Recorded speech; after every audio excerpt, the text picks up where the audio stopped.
welcome to my YouTube channel, or welcome back to my YouTube channel. As you can tell by the title of today's video, we are going to be doing another book talk, and this time we are going to discuss Daring Greatly by Brené Brown, which is a best-selling sensation, and it is all about how the courage to be vulnerable transforms the way we live, love, parent, and lead. So if you do not know this already, or you haven't seen my other book talk video, which is about Atomic Habits by James Clear, I will link that in the description down below.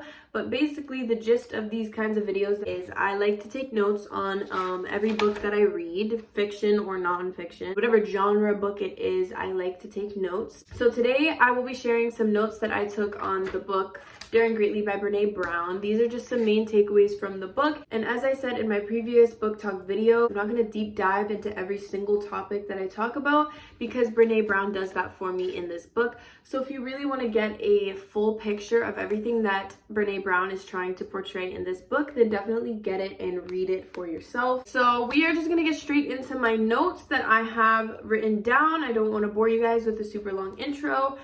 Let's get started. So the first main takeaway that I got, and this is a quote straight from the book, is that vulnerability is the core, the heart, and the center of meaningful human experiences.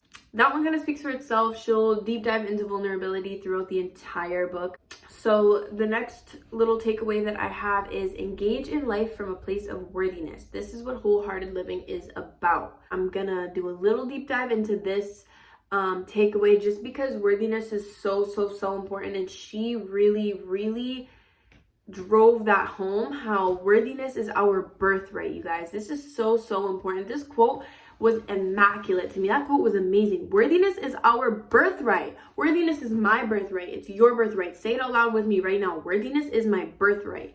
And a lot of us don't have this sense of self-worth that we should have. We are lacking in that area, and it's really important that we live life from a place of worthiness, and that will help us live a wholehearted life and have genuine human experiences. This book will help you love yourself genuinely, or if it doesn't help you fully love yourself, it will help you get on the path to wanting to love yourself. You will want to come from a place of worthiness. You will want to believe that you are worthy after reading this book. Brené Brown just really, she drives so many good points home, and that's why I'm getting into this video. I do want to advertise that, like, although I'm giving you some main takeaways, like, reading the book in general is just the experience that I want you guys to get out of this. I want you to just get the book and read it. I mean, it's just a different experience when you're just genuinely reading these words as opposed to listening to what I have to say, although I will get you in the mood to want to read it. So my next note has to do with narcissism. There's a little tiny section, and I wrote a little note about narcissism because I feel like we've all come in contact with narcissists before. Yes, the term is like thrown around a lot, but she looks at narcissism through a vulnerability lens, and pretty much comes down to the fact that it is shame-based fear of being ordinary. Narcissists just simply don't want to believe that they are normal human beings like all of the rest of us. They have to believe that something about them is just superior, is just better. And I feel like all of us have had little like inklings or moments in our brain where we just really want to believe we are different. It's not about being better than everyone else. It's not about being superior. It's not about being, there's just something different about me. You know, it's about realizing that we're all humans, and that's where genuine connections and genuine human experiences come from. Narcissists, they lack that connection because they just cannot believe in their humanity. My next takeaway is that you cannot conquer vulnerability without getting past shame first. And this is was a big takeaway for me, just because I'm like, okay, well, how do I get past shame then? Because the point of this book is that you need to be vulnerable. So we got to get past shame first. So shame resilience is moving from shame to empathy. It's not allowing shame to define your worth. Empathy is the antidote to shame. That is a quote directly from Brené Brown. Empathy is the antidote to shame. Basically saying, me too. Me too. Been there, you know, I've been there. Instead of shaming someone, you can sit down and be like, hey, I've been there. I've been in a position like you. There's no shame about it. No shame. You may have guilt. I'll get into that. There's a difference between guilt and shame, and we'll talk about that. All right, guys, so my next takeaway is about perfectionism and everything that it is not. Perfectionism is not about healthy achievement and growth. It is not the key to success. It keeps us outside of the arena where healthy competition and striving unfolds. Fear of failing, making mistakes, not meeting people's expectations, and being criticized. When I read Brené Brown's words that perfectionism is keeping me outside of the arena where healthy competition and striving unfolds, something clicked in my brain. It literally made me want and need to change my ways, because I am a perfectionist beyond belief. Even this video, this is not the first time I sat down and recorded this video. I needed it to be perfect. I didn't want my eyelashes to look wonky, which they might. I wanted to like be wearing a full face of makeup, which I'm not. But honestly, I just sat down and I was like, all right, like, we're filming this video. I want to get my point to you guys, and I want to create this video for you. You know, it's not about me, and it's about my words that I'm speaking to you anyway. But even if it was about me, perfection doesn't exist, guys. Perfection does not exist.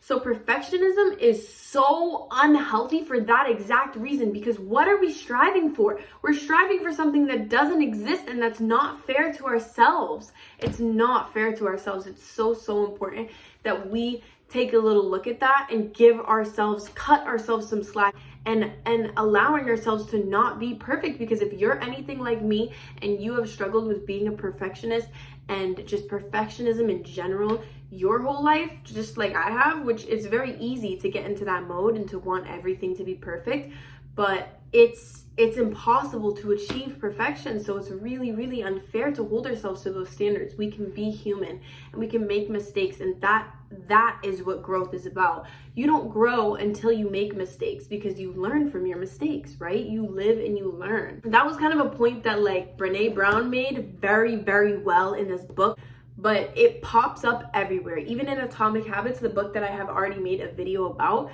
he talks about how you need to standardize before you optimize. We all try to optimize and do everything perfect and amazing and just top tier, top level the first time around. But the importance is to just get the habit going. You know, that's what we talk about in Atomic Habits, but it kind of relates to the perfectionism thing, because not everything is going to be perfect, and that's how you grow as a person. You know what I mean? You make mistakes and you do things imperfectly, and that's how we become who we are, you know?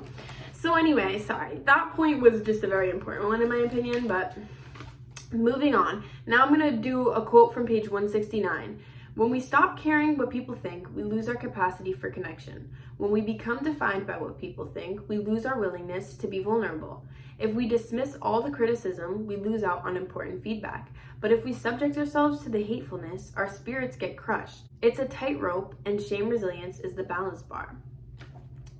She also mentions that like the safety net is people that we can trust and care about. It's important to have a couple of people that are there for you and you know are in your best interest, because that is like the safety net of this tightrope that we're walking on. But I thought that this was a very interesting quote, because when she says when we stop caring what people think, we lose our capacity for connection, that was another thing that kind of like was a click in my brain. It was kind of a little switch where it's like, okay, wait, sometimes we're taught not to care what people think. When you don't care, you don't get hurt, right? But then she's telling us that we lose our capacity for connections. We kind of have to find a middle road where we can take feedback from people, not let it move us from our center, you know, not let it completely uplift us and move us from our center, but take it, absorb it, and use it to our own benefit. But I just thought it was interesting, because it's not necessarily always the best idea to just stop caring what people think totally, because then you're just turning off your ability for connection. And caring what some people think is important, because these people can give you genuine good feedback, you know what I mean? But if it's hatefulness, you need to just remember that most often it's a projection of that person, you know? It's just a projection of themselves. They're looking in a mirror, you know? They're not looking at you, they're looking in a mirror, and they're hating on that person, not you, okay? So my next takeaway is that we must hold our aspirational values up against our practice values, how we actually live, feel, behave, and think, in order to isolate the problems and develop transformation strategies. Hear me out. I'm going to give you guys an example straight from the book because I feel like if you didn't read it, then you might not understand what I'm saying here. But your aspirational values are what you aspire to be. These are the values that you want to instill in your children, that you want to instill in yourself, and that you're growing to become that type of person, right? Like I said, your practice values are how we actually live, feel, behave, and think. So here I'm going to give you an example of holding up your aspirational values and your practice values and comparing them so that you can kind of transform the way you're living and thinking and feeling. Say your aspirational values are respect and accountability. This is what you aspire to have as values in your everyday life. This is how you aspire to live, feel, and think. But your practiced values are fast and easy is more important. Dad is always driving home the importance of respect and accountability. But when Bobby intentionally breaks Sammy's new transformer, Dad is too busy on his BlackBerry to sit down with the brothers and talk about how they should treat each other's toys.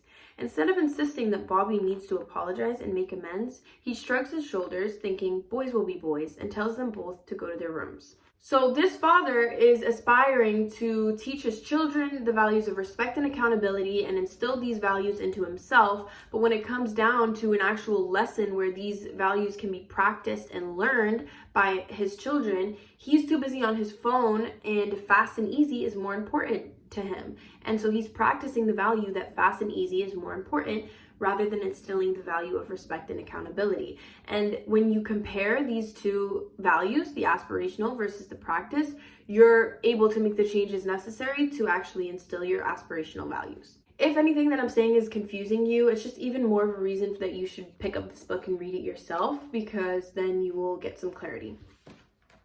So my next takeaway is that disengagement takes many forms. We disengage to protect ourselves from vulnerability, shame, and feeling lost without purpose. We also disengage when we feel that people that are leading us are not living up to their end of the social contract. Basically, the people that are leading us, such as your principal, your teachers, your parents, them not living up to the social contract basically means they're not practicing vulnerability or actual human traits. They expect us to kind of be perfect. All my notes kind of intertwine and connect, so if one note kind of confuses you as I go on, I think that the other notes will bring clarity to one another.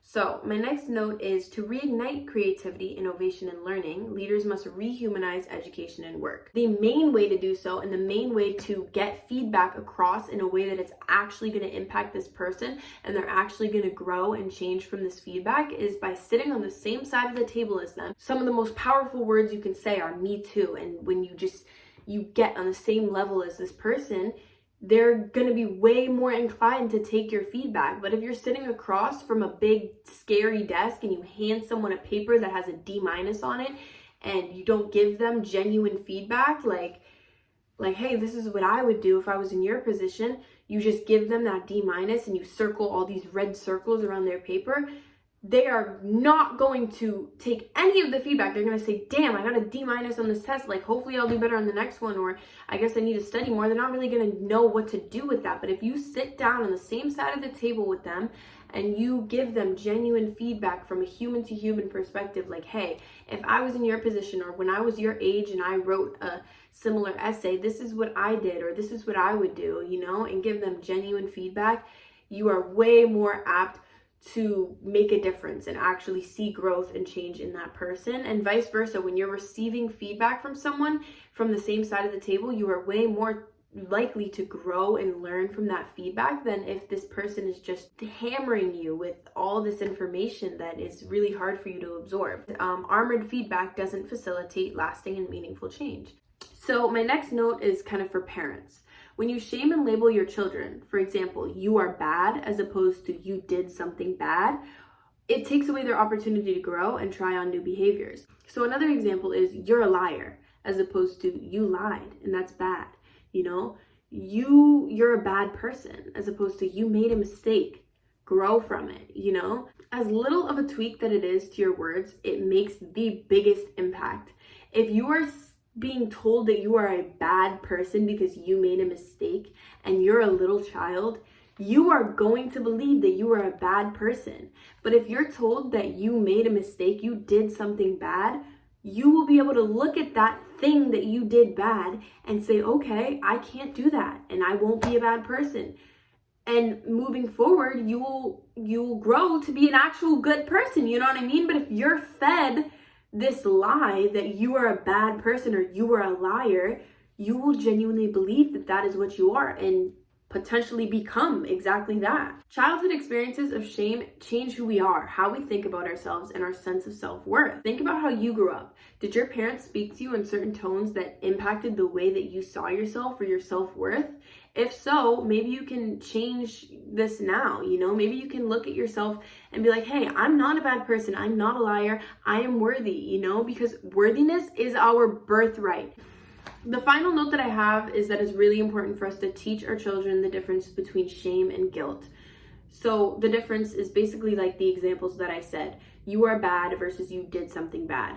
You have guilt. When you do something bad or you make a mistake, you have guilt. I'm guilty. Shame is just crippling. Brene Brown will go into depth a little bit more about the difference between shame and vulnerability, and she'll kind of give you guys a better understanding of everything that I just said. But I really do hope that this video helped you guys to at least want to pick up the book and read it for yourselves. I thoroughly enjoyed this book. I actually couldn't put it down, which is crazy because it's not like it's a novel and it's not like I'm escaping into a different world. This is a genuine self-help book that will just get you one more step ahead in life. You're just learning so much, and you're learning about yourself, and you're learning how to go inward and just create the person that you want to be. This book helps you unlearn habits and behaviors that we may have grown up around or grown up thinking like are normal or correct, but actually are not, you know? It will help you become a better parent and just a better person overall. So I really highly recommend this book. I hope you guys pick it up and read it for yourselves. And I hope you guys enjoyed this video. If you did, click the subscribe button. Leave me some comments down below of any other books you guys may want me to do some book recommendations or book talks about. Thank you so much for watching. I love you all. Smooches.